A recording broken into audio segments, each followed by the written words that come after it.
Saludos cordiales, qué bueno que decidió estudiar la palabra de Dios. No existe otra manera de aprender a vivir como Dios demanda, piadosamente, sin estudiar y practicar la verdad. Estamos estudiando la serie Ejercicios para la Piedad. Presento ahora el capítulo Rendición, condición inevitable para quienes quieren vivir piadosamente. Esta es la 17ª parte de ese capítulo. Continuamos estudiando algunas de las más importantes decisiones que debemos tomar todos los cristianos y también las maravillosas consecuencias que disfrutamos por nuestra obediencia. Nada más hermoso que eso, ¿no es cierto? Nos corresponde estudiar ahora la quinta obligación que tenemos, que resulta de vivir sumisos. Vivir sumisos a Dios nos hace vivir contentos y realizados, pues estamos cumpliendo la voluntad del Dios que nos creó. Pablo no nació para ser un perdido, un enemigo del cristianismo, dispuesto a perseguir a los que amaban a Cristo. Esa fue parte de su vida, pero él nació para ser un hijo de Dios. Él nació para ser un siervo de Dios, para eso fue llamado. Él no vivió la vida de alegría y contentamiento sin sufrimiento. Y él no vivió esa vida de alegría y contentamiento, sino hasta que rindió toda su vida al Salvador y Señor de su alma. Pablo fue llamado por Dios, se rindió a él, eligió vivir una vida totalmente sumisa a su Señor y Salvador y cambiar todo lo que Dios le mandaba. ¿Está haciendo eso usted? Nuestro Padre Celestial nos ha dado a todos este mismo derecho, el privilegio de elegir una vida entregada, rendida. Nadie está obligado a entregar su vida a Dios. Más bien es una decisión amorosa de quienes somos salvados.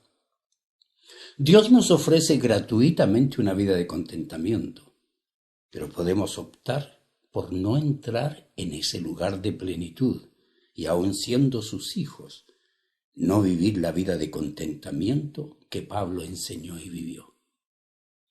La verdad es que podemos tener tanto de Cristo como queramos.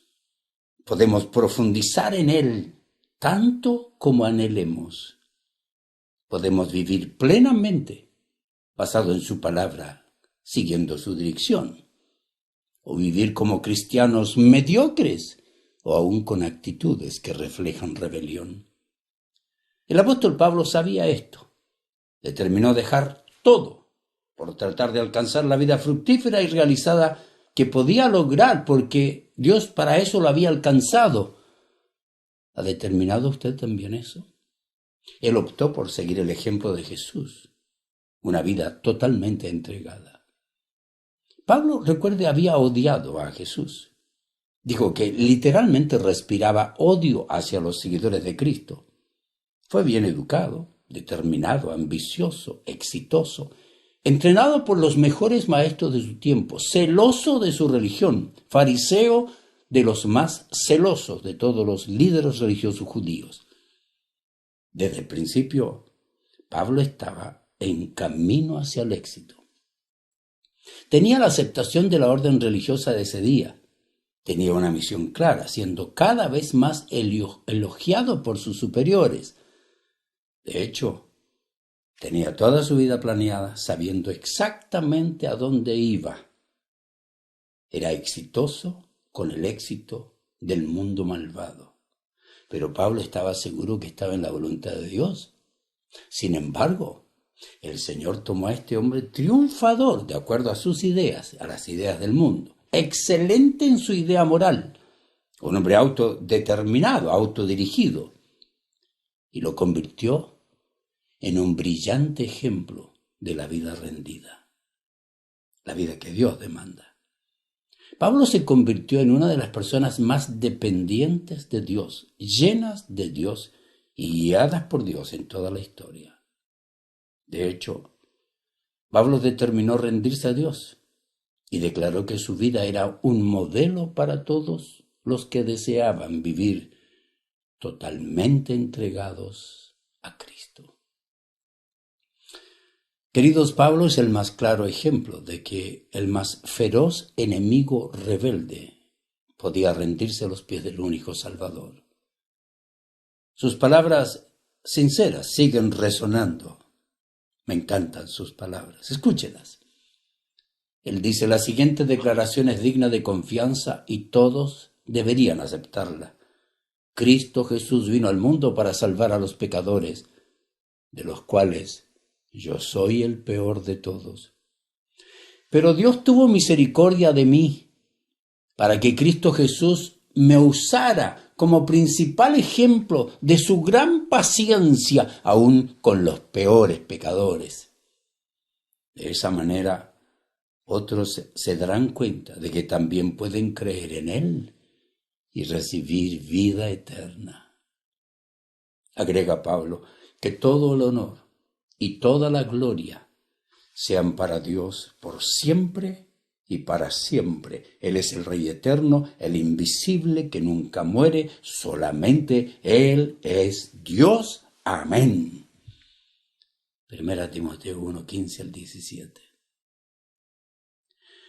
El apóstol está diciendo que si queremos rendirnos, debemos imitar su ejemplo.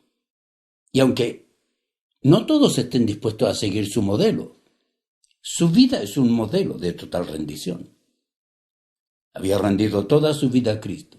Nada más le importaba y nada más nos debe importar a nosotros, solo Cristo. Note lo que escribe a los filipenses. Antes creía que esas cosas eran valiosas, todos los títulos que le mencioné, pero ahora considero que no tienen ningún valor debido a lo que Cristo ha hecho. Es tan grande lo que Cristo ha hecho que lo demás no tiene valor.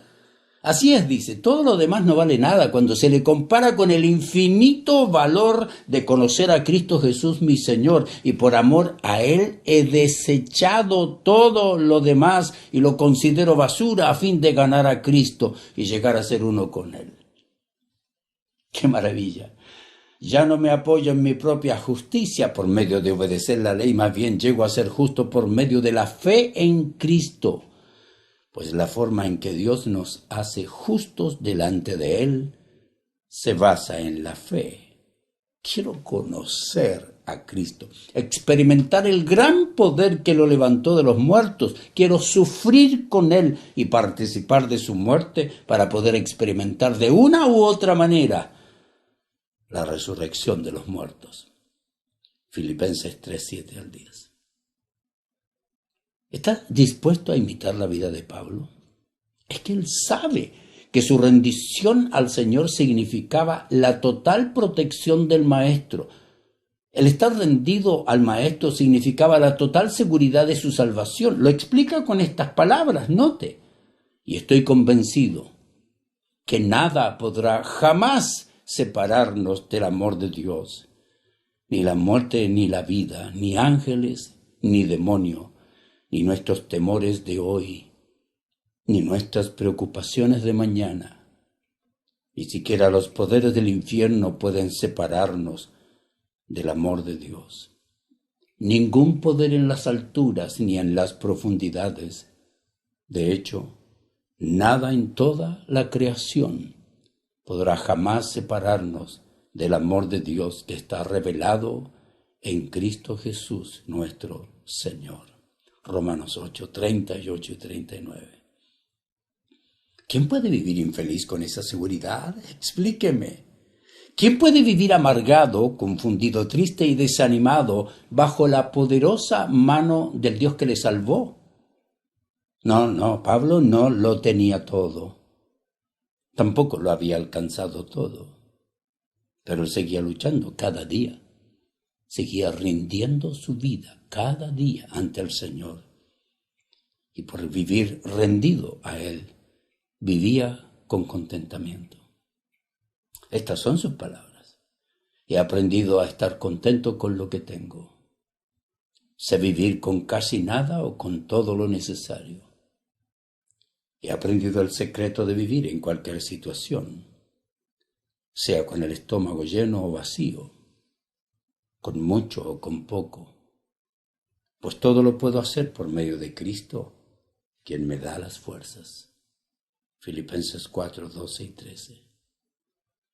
Qué maravilla es servir a Dios, totalmente rendido.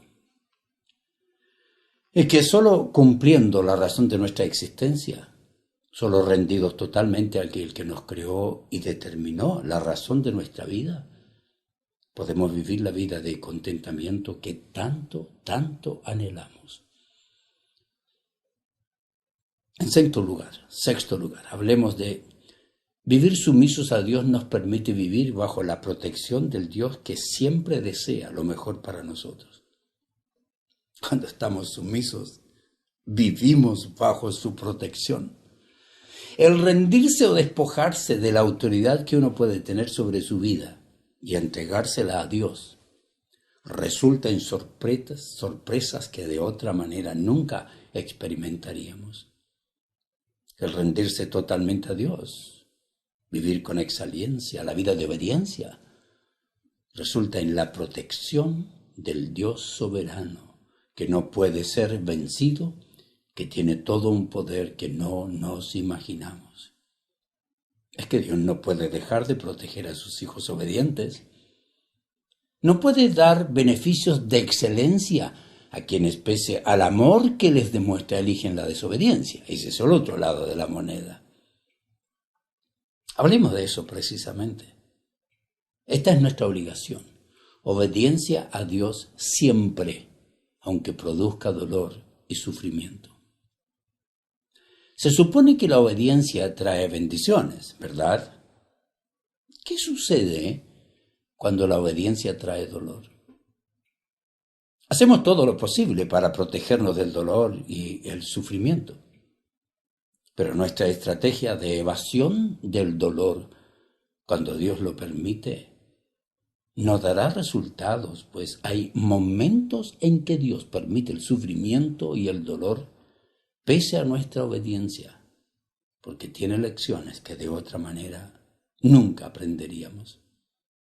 Obedecer en medio del sufrimiento y la aflicción no es fácil. El problema es vivirlo. Alguien dijo, si usted quiere tener una buena audiencia, hable sobre el sufrimiento. La razón es que todos los seres humanos lo experimentamos con frecuencia. Parece paradójico que llegamos al mundo llorando. Si no lloramos, nos hacen llorar.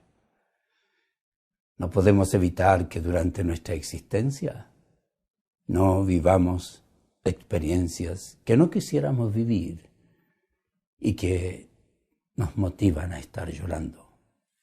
Los corazones rotos son comunes, los sueños destruidos son comunes. El dolor es familiar para todo el mundo. Cada uno en este momento lleva algún sufrimiento y es mucho más fácil aceptar el sufrimiento cuando uno ha estado viviendo bien, actuando bien, viviendo en obediencia. Pero Dios requiere nuestra total rendición, aún en medio del dolor. José Parker dijo, en cada banca hay un corazón partido.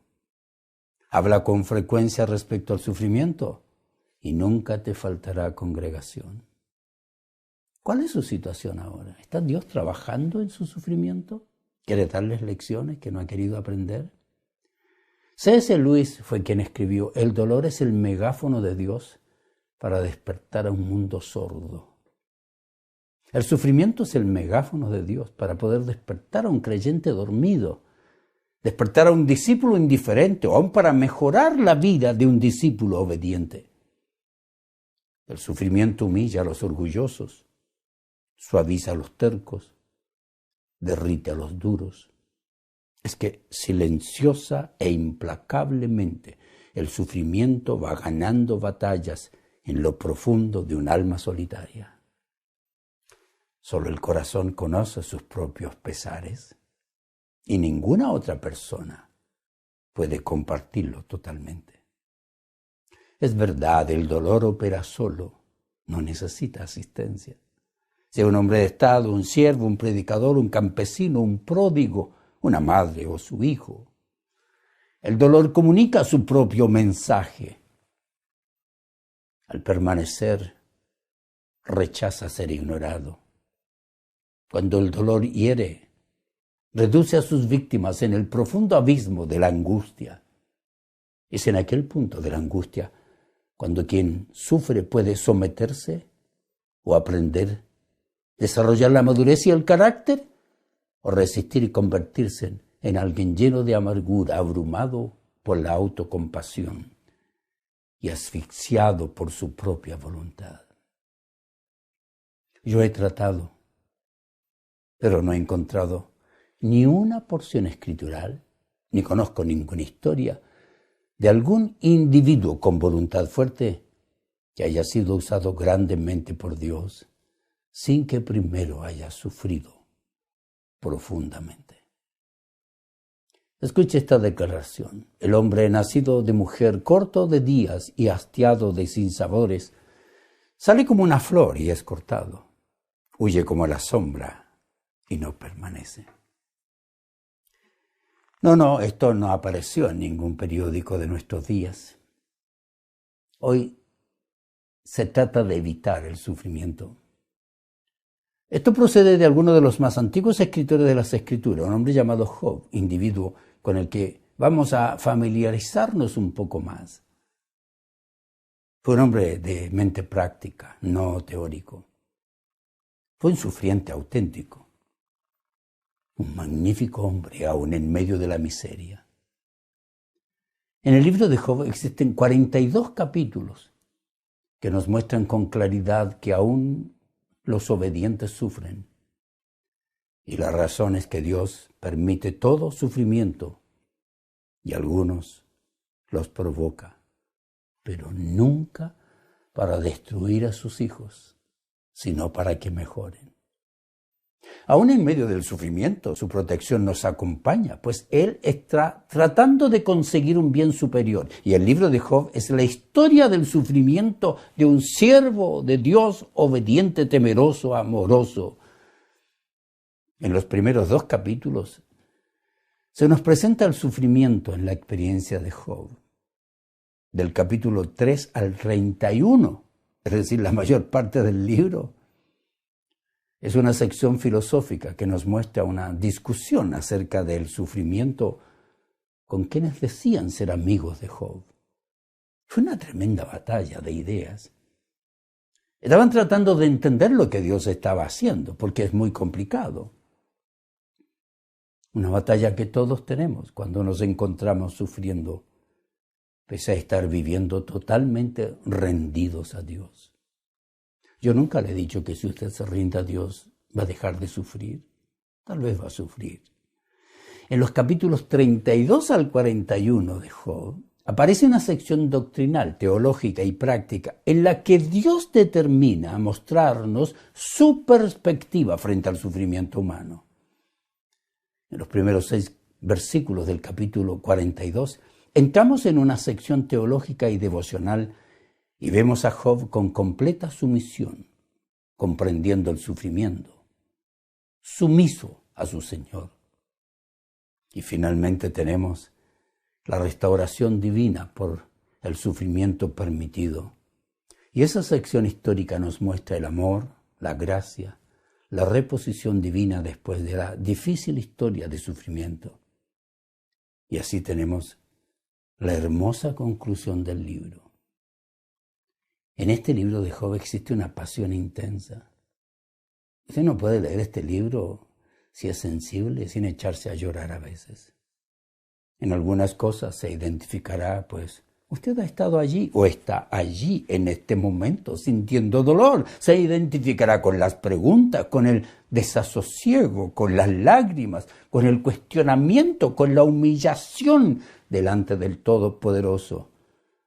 Y un hombre como usted y como yo. Y un hombre que no estaba sufriendo por su desobediencia, sino pese a su obediencia, pero siempre protegido bajo la poderosa mano de Dios. Definitivamente Job fue un hombre totalmente rendido a la voluntad de Dios. Esta es la descripción divina del hombre a quien Él soberanamente permitió una de las experiencias más largas y difíciles en el sufrimiento humano. ¿Sabe quién era este hombre? ¿Un desobediente? ¿Un mal discípulo? ¿Uno que hacía negocios falsos? No, había un hombre llamado Job que vivía en la tierra de Uz. Era un hombre intachable, de absoluta integridad, que tenía temor a Dios y se mantenía apartado del mal. Tenía 7 hijos y 3 hijas. Poseía 7,000 ovejas, 3,000 camellos, 500 yuntas de bueyes y 500 burras. También tenía muchos sirvientes. En realidad era la persona más rica de toda aquella región. Los hijos de Job se turnaban en preparar banquetes en sus casas e invitaban a sus 3 hermanas para que celebraran con ellos. Cuando las fiestas terminaban, dice, a veces después de varios días, Job purificaba a sus hijos. Se levantaba temprano por la mañana y ofrecía una ofrenda quemada por cada uno de ellos, porque pensaba, quizá mis hijos hayan pecado y maldecido a Dios en el corazón. Esta era una práctica habitual de Job y sufrió tremendamente. Hay momentos en que nuestra rendición total a Cristo eventualmente nos conducirá al sufrimiento. Yo no conozco su situación ahora. Yo no conozco su vida, sus dolores, sus alegrías, sus tristezas. Pero mi conclusión es esta. Nadie mejor que Pedro para darnos la correcta perspectiva sobre el sufrimiento de los santos que están totalmente rendidos a su Señor. Escuchemos a Pedro, que dice, queridos amigos, no se sorprendan de las pruebas de fuego por las que están atravesando como si algo extraño les sucediera. En cambio, alégrense mucho, porque estas pruebas los hacen ser partícipes con Cristo de su sufrimiento, para que tengan la inmensa alegría de ver su gloria cuando sea revelada a todo el mundo. Cuando nosotros tenemos un compromiso total con Dios, nos acompaña en el sufrimiento, nos evita sufrimiento y a veces los permite, pero nunca nos deja solos.